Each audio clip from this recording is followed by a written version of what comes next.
혼례 전날 신부 아비가 사라지다. 그리고 대례청에 나타난 진짜 신부. 대례청 문이 열리자 모두 숨을 죽였다. 진짜 신부가 따로 있었다. 한 남자의 두 혼례, 단 하루 차이의 비극. 화면을 2번 눌러주세요. 이야기가 시작됩니다. 혼례 하루 전 신부 수연은 규방에서 마지막 원삼을 입어보고 있었습니다. 거울 속 붉은 원삼을 입은 자신을 보며 그녀는 떨리는 손으로 편지지를 펼쳤습니다. 아버님, 내일은 꼭 오셔야 합니다. 약조하지 않으셨습니까? 하지만 사람을 보내도 전가를 보내도 아무런 회답이 없었습니다. 수연은 불안한 마음을 애써 누르며 붓을 들었습니다. 아버님, 제발. 이번에는 소녀를 버리지 마소서. 그녀는 아직 몰랐습니다. 내일 대례청에서 벌어질 일이 자신의 인생을 송두리째 뒤흔들 파란이라는 것을. 수연의 아버지 강민호는 10년 전 어느 날 갑자기 가문을 떠났습니다. 화리허리도 아니고 부음부인도 아닌 그저 종적을 감춤이었습니다. 15 소녀였던 수연은 아버지를 기다리며 밤마다 울었습니다. 어머니는 술독에 빠져 저 사람 때문에 우리 집안이 망했다고 되뇌었습니다. 그런데 3달 전 수연에게 낯선 사람 편으로 서찰이 왔습니다. 수연아, 아비다. 늦었으나 내 혼례에 꼭 가고 싶구나. 수연은 처음엔 믿을 수 없었습니다. 하지만 곧이어 도착한 초상화 한 폭. 어린 시절 자신을 안고 웃던 아버지의 모습이 담긴 그 그림을 보고 눈물이 터져 나왔습니다. 신랑 진우는 반대했습니다. 10년 동안 소식 한 번 없던 분이 갑자기 무엇 때문에? 은자 인지를 요구하려 나타날 것이 분명하오. 하지만 수연은 고집을 꺾지 않았습니다. 아버님 없이 초례를 올릴 순 없습니다. 이번이 마지막 기회일지도 모르니. 진우는 한숨을 쉬며 물러섰습니다. 알았소. 허나 무슨 변고가 생기면 즉시 군관들을 부를 것이오. 그는 대감 집안의 종이품 관원이었고 이번 혼례는 한양 안에서도 화제였습니다. 완벽주의자인 그는 모든 것을 철저히 준비했습니다. 하지만 그 누구도 예상하지 못한 변수가 있었습니다. 혼례 전날 밤 이경얼경, 수연은 아버지에게 마지막 전가를 보냈습니다. 여전히 답이 없었습니다. 불안감이 엄습했습니다. 어찌 회답이 없으신 것이냐. 설마 또? 삼경쌍근이 되자 잠 못 이루던 수연에게 혼례 도감에서 급히 사람이 왔습니다. 소저, 혹시 오늘 밤 대례청 근처에 다녀오신 적 있사옵니까? 아니요, 무슨 일이요? 밤에 수상한 일이 있었사옵니다.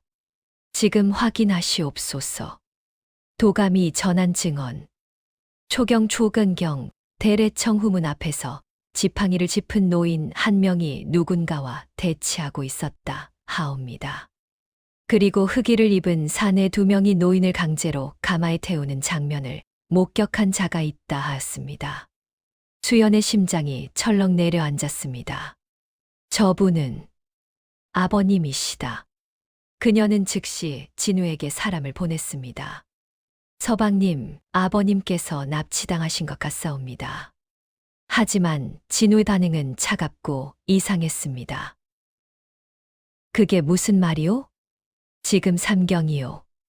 내일 혼례를 올려야 하는데 진정하시오. 지금 진정하라 하시옵니까?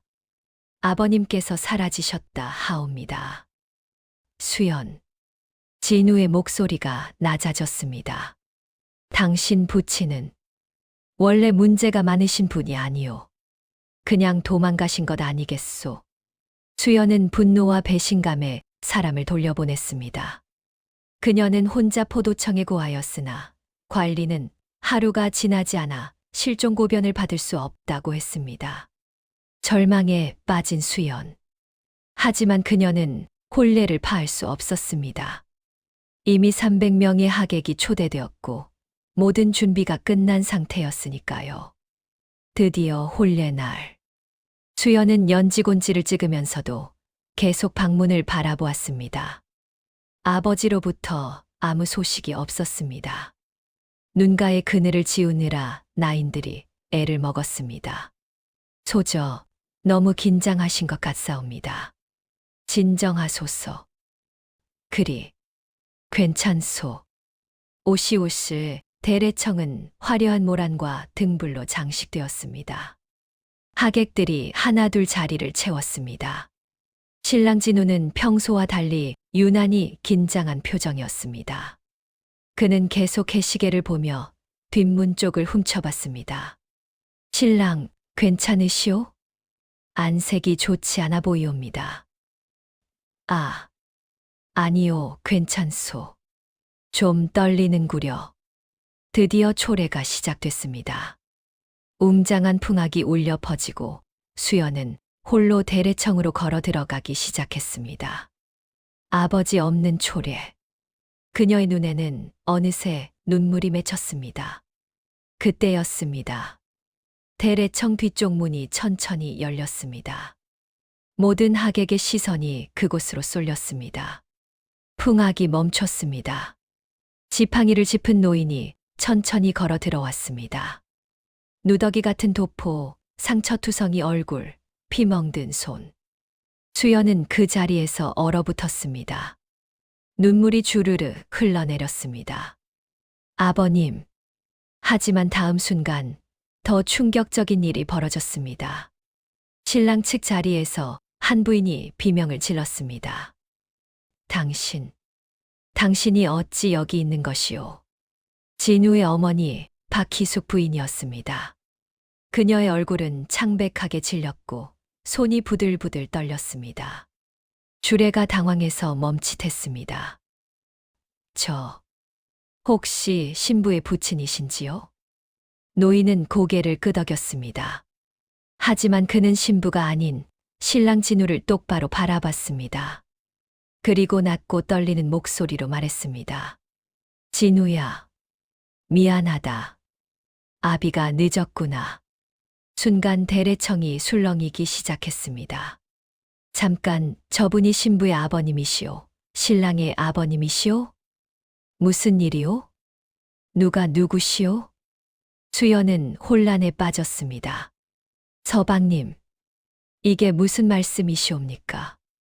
진우는 얼굴이 하얗게 질린 채 주먹을 불끈 쥐었습니다. 어머님, 이게 무슨 짓이시옵니까?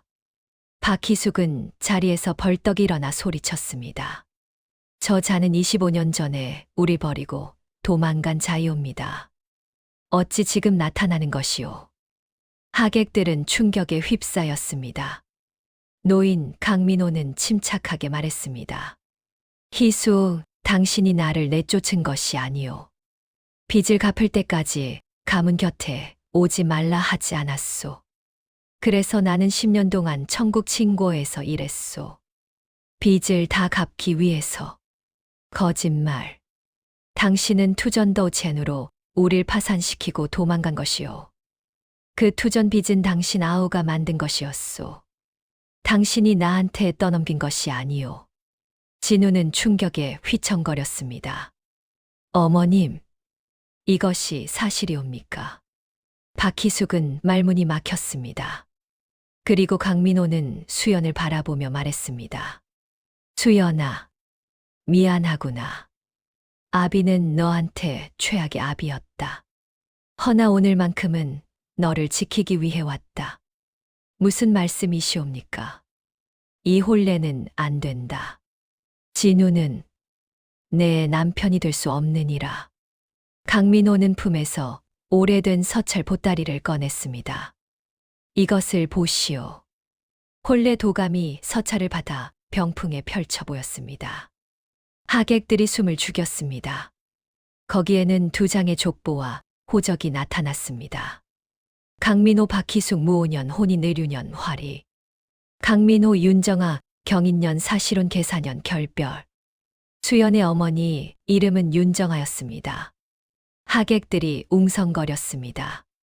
그렇다면 신랑과 신부가 모두 저분의 자식이라는 말이오? 진우는 경악했습니다. 말도 안 되는 소리. 하지만 강민호는 고개를 저었습니다. 아니다. 진우, 너는 내 친자식이 아니다. 무엇? 내 어미 박희숙은 나와 혼인하기 전에 이미 태기가 있었느니라. 친부는 따로 있지. 허나 나는 너를 내 아들로 키웠다. 그것이 내가 할 수 있는 최선이었으니. 박희숙은 소리쳤습니다. 입 다물라. 증거도 없는 소리 말라. 증거는 있소. 강민호는 또 다른 문서를 꺼냈습니다. 진우의 친부는 대감 송재혁이요. 당신이 약관의 나이에 서녀로 들어갔을 때 그분의 아이를 가진 것이요. 대례청이 완전히 난리가 났습니다. 기록관들이 붓을 들이댔습니다. 진우는 무릎이 꺾이며 주저앉았습니다. 그렇다면 나는 누구란 말이오? 수연은 진우에게 다가가 그를 껴안았습니다. 서방님, 괜찮사옵니다. 우리 그냥 혼인하옵시다. 피가 섞이지 않았으니. 하지만 강민호는 고개를 저었습니다. 수연아, 그것이 아니다. 강민호는 떨리는 손으로 품에서 초상화 한 폭을 꺼냈습니다. 그리고 그것을 병풍에 걸었습니다. 초상화 속에는 화롯을 입은 또 다른 여인이 있었습니다. 이 여인이 누구인지 아는가? 수연은 그 여인을 본 순간 피가 거꾸로 솟는 것 같았습니다. 김민지. 진우의 서당 동문이자 수연이 침선이를 배웠던 상궁이었습니다. 강민호는 침통한 표정으로 말했습니다. 진우, 너는 석 달 전에 이미 민지와 약혼하였다. 법적으로 혼서지혼 쇼즈까지 교환하였지. 무슨 말씀이시오? 나는 우연히 그 사실을 알게 되었다. 천국에서 돌아와 너희 대궐을 찾아갔을 때 민지를 만났느니라. 그 여인이 나에게 모든 것을 털어놓았다. 병풍에 또 다른 문서가 펼쳐졌습니다. 혼서지 신랑 박진우, 신부 김민지. 하객들이 경악했습니다. 진우는 부인했습니다. 말도 안 돼요. 나는 민지와 아무 사이도 아니요. 그때 대례청 문이 다시 열렸습니다. 태기가 있는 여인이 들어왔습니다. 김민지였습니다. 진우 나리, 이제 그만 거짓을 말하소서. 수연은 그 자리에서 무너졌습니다. 민지 낭자, 이게 무엇이오? 민지는 눈물을 흘리며 말했습니다. 미안하오 수연. 저도 처음에는 몰랐소. 나리께서 저에게 사업 때문에 형식혼이 필요하다 하셨소. 그래서 혼서지만 교환해 드린 것이었소. 그런데 저는 진짜로 나리를 사모하게 되었고 아이까지 생겼소. 거짓말이겠지? 진우는 아무 말도 하지 못했습니다. 강민호는 마지막 폭탄을 터뜨렸습니다. 진우, 너는 수연과 혼인하여 그녀 어미의 재산을 노린 것이지. 수연 어미 윤정아는 한성부의 전답과 기와집을 가지고 있느니라. 3년 전 도성개발로 은자 2만 냥을 받았지. 너는 그것을 노리고 수연에게 접근한 것이다. 하객들은 완전히 충격에 빠졌습니다. 박희숙이 소리쳤습니다. 증거가 있소. 함부로 말하지 마시오. 강민호는 녹취록을 꺼냈습니다. 어느 비장비장이 목소리를 높여 읽었습니다. 어머님, 수연 집안 재산을 확인하였나이다. 혼인만 하면 절반은 우리 것이옵니다. 잘하였다, 아들아. 그 집딸은 순진하니 쉬울 것이다. 빨리 혼례를 올려라. 수연은 그 자리에서 쓰러졌습니다. 포도청 군관들이 대례청으로 들어왔습니다. 박진우 사혼자혼 죄목으로 체포하노라. 진우는 끌려가며 소리쳤습니다. 수연, 나 진짜 당신을 사랑하였소. 믿으시오. 하지만 수연은 고개도 돌리지 않았습니다. 대례청은 아수라장이 됐습니다. 하객들은 뿔뿔이 흩어지고 기록관들은 장계를 쓰기 위해 뛰어나갔습니다.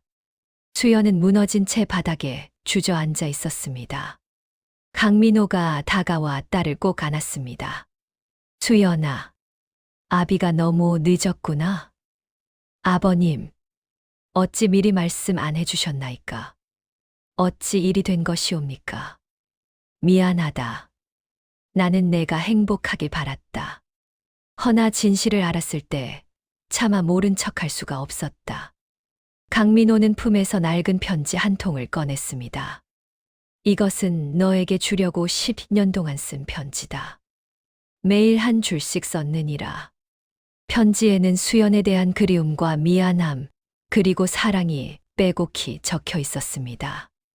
수연은 편지를 읽으며 목 놓아 울었습니다. 하지만 강민호는 갑자기 가슴을 움켜쥐며 쓰러졌습니다. 아버님, 아버님. 의원이 급히 달려왔지만 이미 늦었습니다. 강민호는 말기 적취지주, 암 환자였습니다. 그는 마지막 힘을 다해 딸의 혼례에 온 것이었습니다. 평상에 누운 강민호는 마지막으로 속삭였습니다. 수연아, 진짜 사랑은 혈육보다 깊다는 것을 믿어라. 내가 행복하기를. 그렇게 강민호는 눈을 감았습니다. 1년 뒤 봄날, 수연은 아버지의 묘소 앞에 섰습니다. 그녀는 하얀 소복을 입고 있었습니다. 혼례 때 입으려던 그 원삼 대신. 아버님, 소녀 이제 괜찮사옵니다. 진짜로 자유로워졌나이다. 그녀는 웃으며 묘소에 국화를 놓았습니다. 옆에는 새로운 남자가 서 있었습니다. 소박한 의관을 한 따뜻한 미소를 가진 선비였습니다. 가시지요, 수연 낭자. 그러하옵니다. 두 사람은 손을 잡고 천천히 걸어갔습니다. 진우와 박희숙은 사기 죄목으로 유배형을 받았습니다. 김민지는 아이를 낳고 혼자 키우고 있습니다. 그리고 수연은 진짜 사랑이 무엇인지 알게 됐습니다. 이 세상에 완벽한 가문은 없으나 완벽한 진실은 언젠가 드러나는 법이옵니다. 탐욕은 모든 것을 파괴하나 진짜 사랑은 죽음보다 강하옵니다. 오늘도 그대의 이야기 속에서 또 하나의 진실이 깨어났나이다. 앞으로 사극 이야기가 궁금하시다면 좋아요와 구독해 주세요. 더 많은 사극 이야기로 찾아옵니다.